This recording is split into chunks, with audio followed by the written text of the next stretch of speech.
Welcome to Fight City NYC. My name is Ben Chan and I'm your host. And to my left, to my right, I'm sorry. To my left, I've got Aris Pena. Man, still suffering the New Year hangover, man. Happy 2011. Happy 2011, my friend. Aris Pena and I work for CompuBox. We do the Punch Zone for HBO. We're the sexiest statisticians in boxing, Mohawk or no Mohawk.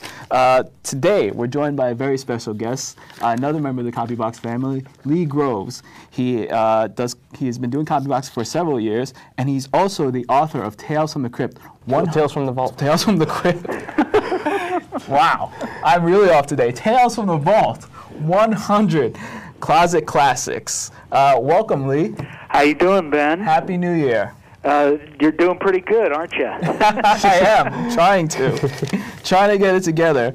Okay, it's like I cut off my hair and I lost all my powers, Aris. All right, Samson. Right, I guess so. So, last year we left off, and there was one fight that was left on the calendar, Hopkins versus Pascal. And we both thought that maybe Hopkins was going to give Pascal a boxing lesson. Aris, what happened? You know, Bernard Hopkins turned back the timetable that night. He put on a beautiful performance. He was a lot more active than he has been in the past few years. Put up a great boxing exhibition, and he really just, Pascal couldn't do much with him after a few rounds. He started out slow, and it reminded everyone of the Segundo Mercado fight. He was dropped twice in the first round. He was dropped twice in the first few rounds, but he came back, put up an excellent performance, and I thought he won the fight. Yeah, I thought it was a very close fight. I thought a draw was reasonable. I definitely didn't think Pascal won the fight. If anybody did win the fight, it was Hopkins. But I thought a draw was very reasonable, especially considering the two knockdowns, one of which was questionable because they came on a punch that might have been to the back of Hopkins' head. Yeah.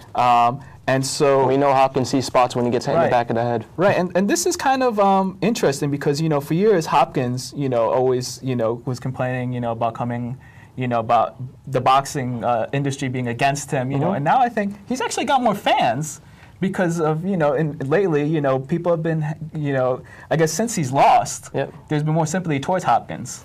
Oh, to a degree, I can agree with that. There is. Everyone's always known Bernard as the hard luck type guy who never really gets a break. He's always fought for everything he's believed in, and he doesn't say nothing. Doesn't take a backseat to anyone.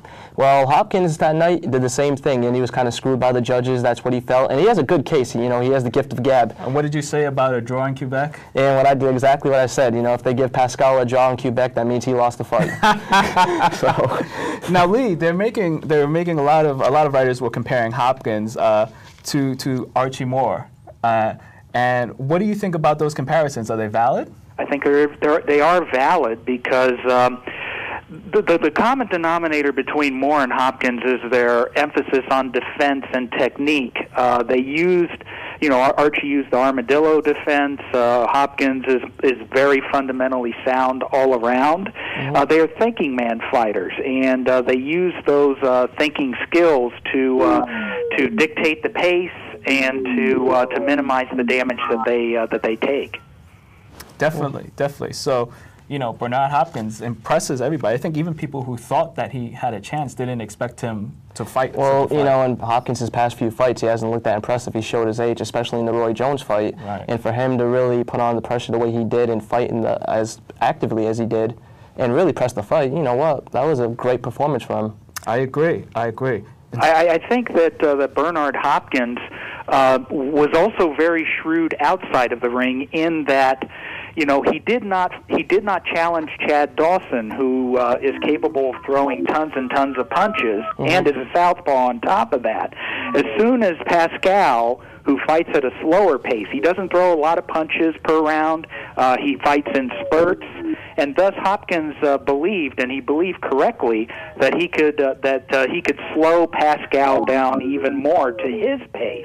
And as it turned out, Pascal was throwing maybe 20, 30 punches around, which made Hopkins' 30 to 40 punches around seem even more effective than it was.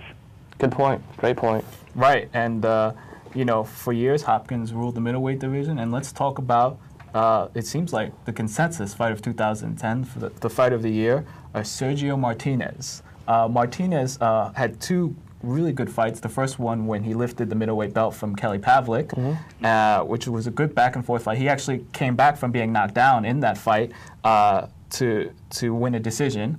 And then later in the year, he had the knockout of the year, maybe the knockout of the decade versus Paul Williams. Normally a guy who is known for having a very sturdy chin, and he knocked the crap out of him. sent him into 2011, I think.